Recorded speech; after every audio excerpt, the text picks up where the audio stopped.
معكم ميدني المعتصم بالله واثق من مواليد 25 ماي 2009 بعاصمة الأوراس باتنا، كاتب وشاعر وعبقري.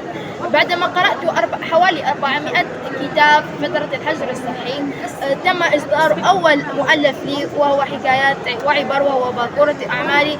ثم أتجه إلى نظام التربية والتنشئة مع الأطفال، أدربهم على كيفية القراءة المثمرة المنهجية والكتابة الصحيحة للقصة. لذا فأنتجت كتاب وألفت كتاب براعم الأوراس تقرأ براعم الأوراس تكتب.